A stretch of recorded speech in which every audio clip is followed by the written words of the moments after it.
Praise the lord. యేసుక్రీస్తు నామంలో మీకు అందరికీ వందనాలు. అందరు ఎలా ఉన్నారండి? అందరు బాగున్నారా? మీకందరికీ హ్యాపీ గుడ్ మార్నింగ్. ఈ దినము కొరకు దేవుడు మనకిచ్చుచున్నటువంటి వాగ్దానము చదువుకుందాము. కీర్తన రాసినటువంటి గ్రంథము 145వ కీర్తన 14వ వచనము చదువుకుందాము.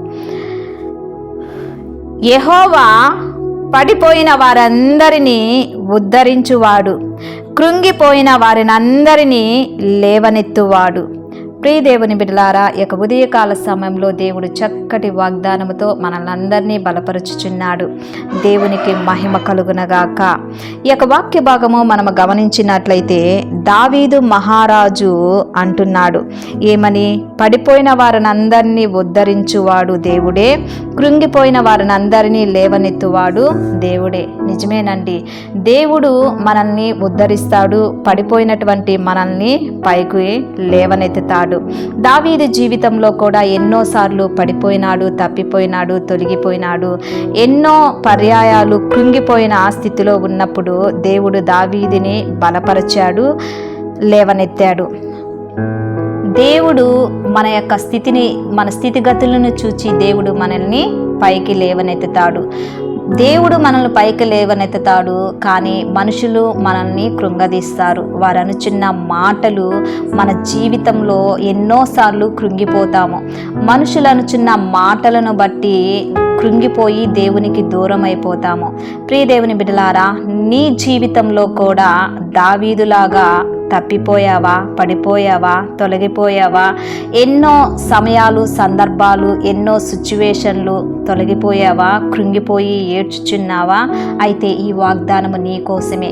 మానసికంగాను, శారీరకంగాను, ఆర్థికంగాను, ఆత్మీయ పరంగాను పడిపోయినట్లయితే ఇక ఉదయకాల సమయంలో దేవుడు ఈ యొక్క వాగ్దానము చేత కృంగినటువంటి నిన్ను దేవుడు పైకి లేపనయ్యున్నాడు. మనుషులు అనుచున్నటువంటి మాటల చేత వారు పెట్టుచున్నటువంటి బాధల చేత, వారు అనుచున్న మాటల ద్వారా నీ హృదయం గాయపడిందా? పడిపోయావా, తప్పిపోయావా, తొలగిపోయావా? కృంగిపోయి ఎన్నో దినాలు ఏడ్చుచు కృంగిపోతున్నావా? ఏ సమస్యను బట్టి నువ్వు కృంగిపోతున్నావు? నీ యొక్క ఆర్థిక పరిస్థితిని బట్టి కృంగిపోతున్నావా? నీ జీవిత పరిస్థితిని బట్టి కృంగిపోతున్నావా? నీ కుటుంబ పరిస్థితిని బట్టి కృంగిపోతున్నావా? నీ వ్యక్తిగత జీవితాన్ని బట్టి కృంగిపోతున్నావా? అయితే బాధపడకు. దేవుడు ఈ యొక్క ఉదయకాల సమయంలో కృంగిన వారినందరినీ దేవుడు లేవనెత్తినయ్యున్నాడు. ఏ స్థితిలో కృంగిపోయి దుఃఖపడిపోయి దుఃఖము చేత బయటికి రానటువంటి సిచ్యువేషన్లో నువ్వు ఉన్నావా? అయితే ఈ యొక్క వాగ్దానము చేత దేవుడు నిన్ను బలపరిచినై ఉన్నాడు. శారీరకంగా, మానసికంగా, ఆర్థికంగా, ఆత్మీయపరంగా దేవుడు ఏ స్థితిలో నువ్వు కృంగిపోయి ఉన్నావో, ఏ విషయంలో నువ్వు కృంగిపోయి ఉన్నావో, ఏ పరిస్థితులను బట్టి నువ్వు కృంగిపోయి నలిగిపోయి బాధపడుతున్నావో, ఇక ఉదయకాల సమయంలో దేవుడు నిన్ను లేవనెత్తనయ్యున్నాడు. ఈ వాగ్దానము నీ కోసమే. ఈ వాగ్దానము రిసీవ్ చేసుకోండి.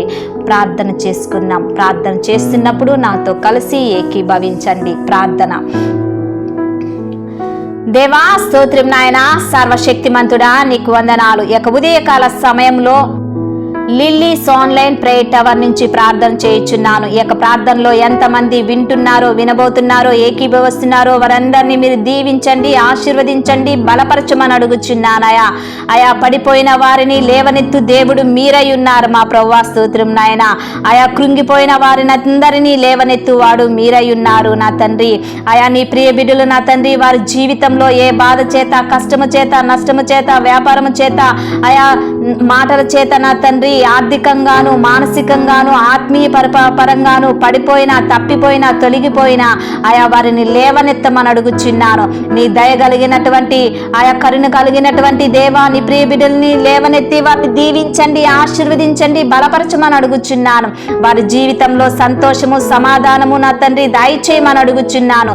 ఏ విషయంలో కృంగిపోతున్నారో నా తండ్రి, ఏ విషయంలో పడిపోయినారో నా తండ్రి, వారిని లేవనెత్తి వారికి నా తండ్రి వారి జీవితంలో గొప్ప ఆనందాన్ని, సంతోషాన్ని, సమాధానాన్ని, ఉత్సాహాన్ని ఆయా దీవెనకరంగా వారి జీవితాలను ఉంచమని అడుగుచున్నాను. ఆయా స్తోత్రం నాయన. ఈ యొక్క ఉదయకాల సమయంలో నా తండ్రి అనారోగ్యంగా బాధపడుచున్న ప్రతి ఒక్కరిని నీ సన్నిధానానికి తీసుకొని వచ్చుచున్నాను. ఈ ప్రార్థన వినుచున్నప్పుడే వారిలో నా తండ్రి పరిశుద్ధాత్మ దేవాన్ని యొక్క స్వస్థతను వారికి దయచేయమని అడుగుచున్నాను. పిల్లలు లేని వారికి పిల్లలు దయచేయమని అడుగుచున్నాను. మరి ముఖ్యంగా యవనస్తుల కోసం, వారి వివాహాల కోసం ప్రార్థన చేస్తున్నానయా. వివాహము కానటువంటి వారికి మంచి సంబంధాలను తెచ్చి నా తండ్రి ఆయా వారికి ఘనమైన వివాహాలను జరిగించమని అడుగుచున్నానయా. స్తోత్రం నాయన. ఆయా మీకు వందనాలు. ఆయా యవనస్తులు నా వారి జీవితంలో నా తండ్రి ఆయా మంచి గొప్ప ఉన్నతమైన స్థితిలో ఉండుటకు కృపను దయచేయమని అడుగుచున్నాను. ఆయా దేవా స్తోత్రం చెల్లిస్తున్నాను. మరి ముఖ్యంగా వ్యాపారస్తుల కోసం ప్రార్థన చేస్తున్నాను. ఆయా బిజినెస్ కోసం బిజినెస్ చేస్తున్న వారి కోసం ప్రార్థన చేస్తున్నారు. వారి బిజినెస్ ని మీరు దీవించండి, ఆశీర్వదించండి, బలపరచమని అడుగుచున్నాను. ఆయా ఇంటర్వ్యూ ఉన్న వారికి వారి ఇంటర్వ్యూలో సెలెక్ట్ అవుటకు కృపను దయచేయండి. ఆయా దేవా స్తోత్రం నాయన. యేసయ్య ఉద్యోగం లేని వారికి ఉద్యోగాలను దయచేయండి మనం అడుగుచున్నాను. ఆయా దేవా మీకు వందనాలు చెల్లిస్తున్నాను. శారీరకంగా, మానసికంగా, ఆత్మీయంగా, ఆర్థికంగా నా తండ్రి మీ ప్రియ బిడ్డల్ని మీరు దీవించండి, ఆశీర్వదించండి, మీరు వర్ధిల్ల చేయమని అడుగుచున్నాను. ఆయా స్తోత్రం నాయన. ఈ దినమన తండ్రి చిన్న పిల్లల కోసం ప్రార్థన చేస్తున్నాను. వారి చుట్టూ మీ యొక్క దేవదూతుల నుంచి కంచి నాటమని అడుగుచున్నాను. ఆయా స్తోత్రం నాయన. దేవా మీకు వందనాలు. ఈ దినమన ఎంతమంది మ్యారేజ్ డే, బర్త్డే జరుపుకుంటున్నారో ఆయా వారి జీవితాలు, వారి కుటుంబాలు దీవించి, ఆశీర్వదించి ఆయా వారి వర్ధిల్లుటకు కృపను దయచేయమని అడుగుచున్నాను. నీ ప్రియ బిడ్డలు వెళ్ళుచున్న ప్రతి మార్గంలో నీ కాపుదలను ఉంచమని అడుగుచున్నాను. వారు చేయుచున్న ప్రతి పనిలోనూ నీ కృపాని సన్నిధి వారికి తోడుగా ఉంచమని అడుగుచున్నాను. ప్రార్థన మీ సన్నిధానానికి చేర్చుకోమని నజరేడైనటువంటి యేసుక్రీస్తు నామములో అతి వినయముగా అడిగి వేడుకుంటున్నాను తండ్రి. Amen, amen. Praise the Lord. ఛానల్ని చూస్తున్న ప్రతి ఒక్కరూ లైక్ చేయండి, షేర్ చేయండి, సబ్స్క్రైబ్ చేయండి. ఈ వీడియో చూస్తున్నారు కానీ లైక్ చేయట్లేదు. ప్రతి ఒక్కరూ లైక్ చేయండి. లైక్ చేసి దేవుని యొక్క ఆశీర్వాదాన్ని మీరు పొందుకోమని మనవి చేస్తున్నాను. మిమ్మల్ని, మీ బిడ్డల్ని, మీ కుటుంబాల్ని దేవుడు అత్యధికంగా దీవించి ఆశీర్వదించి మిమ్మల్ని బలపరచునుగాక. ఆమేన్.